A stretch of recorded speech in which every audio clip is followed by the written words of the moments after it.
G'day. They call me Ned. I like to talk about old stuff, so this is Old Stuff with Ned.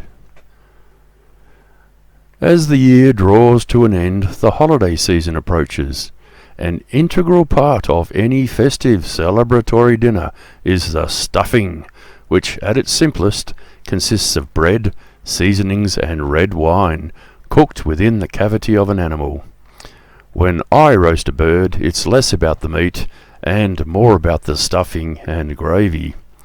At a pinch, if you did not have the means to cook a whole chicken or turkey, you could layer meat portions, such as drumsticks, above your seasoned bread mixture, so that the juices drip down through it during cooking.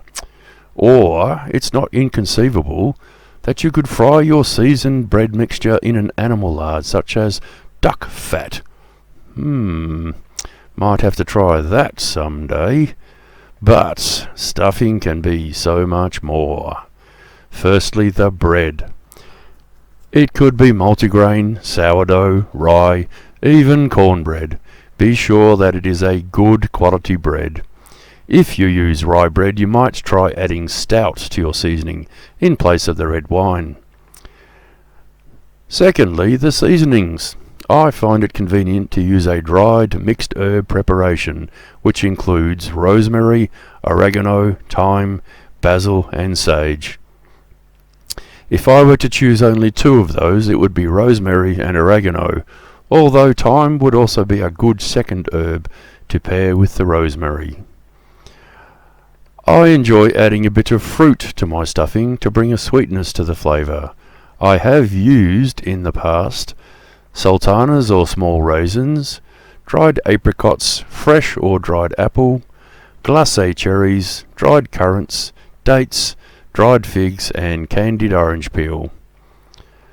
You could also add cranberries or other dried berries, pineapple, dried, canned or fresh, marmalade, citrus zest, which are gratings of fresh peel. I would recommend using only two types of fruit. I have overdone it before and wound up with an interesting herby stew, not the desired result. For a savoury addition, besides the mixed herbs, I have tried garlic, of course, black pepper, again, of course, mushrooms, mustard or Worcestershire sauce, pine nuts, juniper berries, which are actually tiny cones, sesame seeds, caraway seeds, onion, potato, carrot and bacon. You could also add nuts, whichever type that you like, other root vegetables such as parsnip, swede or some turnip, brassicas, broccolis, Brussels sprouts and the like. Again, I would recommend that you use only one or two vegetable types and one nut. Thirdly, the wine. Use a robust red. A stout would pair well with rye bread. I would use a proportion by volume of about 3 parts bread to 1 part of other fruit, veggie, nut and seasonings. I like the fruit and nut to be chopped to about the size of a little fingernail. This is what I call diced. Pine nuts can be whole and peppercorns cracked to your preference. So, to prepare the stuffing for this Christmas dinner, to fill 2 chickens of 1.5 kilograms, about 3.5 pounds each, I would use ingredients. Bread, approximately 12 slices. Mixed herbs, 1/2 to 2/3 tablespoon. Garlic, a heaping teaspoon. Black pepper, up to a tablespoon. Remember, I like black pepper. Mustard, a heaping teaspoon. Sultanas, a small handful. Dried apricot, a small handful. Pine nuts, a heaping tablespoon. Carrot, a small handful. Besides the bread, the dry ingredients should be about 1 coffee mug full. Red wine, 1 bottle, all up. Yes, you heard me, 1 bottle. Butter, 2 heaping tablespoons, and that's 1 tablespoon or knob to go into each chook. Technique. Chop or break the bread to the size of the last joint of your thumb. Chop, dice or crack the remaining ingredients. Reserve the butter. Place ingredients into a container. Add red wine. Reserve half of the bottle to add to the roasting pan. Stir all together so that everything is moistened with the wine.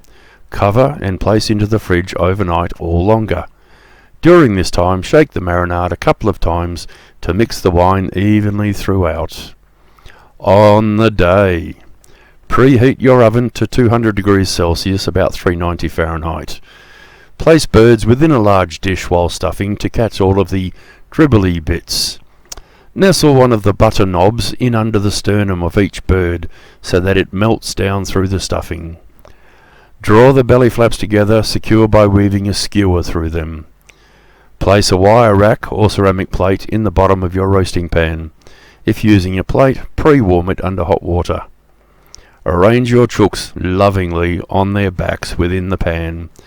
Pour the reserved wine over the birds. Sprinkle them with more mixed herbs. Cover with lid and place within your oven. After 1 hour, remove pan from oven, baste your chooks, cover pan and return it to the oven. Turn the heat down to 180 degrees Celsius, about 360 Fahrenheit, for another hour or hour and a half. The birds are done if you poke a skewer into the thickest part of the breast or thigh and the juice runs out clear. In using this technique, the chooks are essentially steamed in the red wine vapour and will be tender but pale. In order to brown the skin, remove the pan cover for the last half or 3/4 of an hour that the chooks are in the oven. Remove the birds from the pan and keep all of the juices to make a rich gravy. I prefer to use a pre-made gravy powder. It's quick, reliable and adds salt to the seasoning, leaving me with a thick, dark sauce.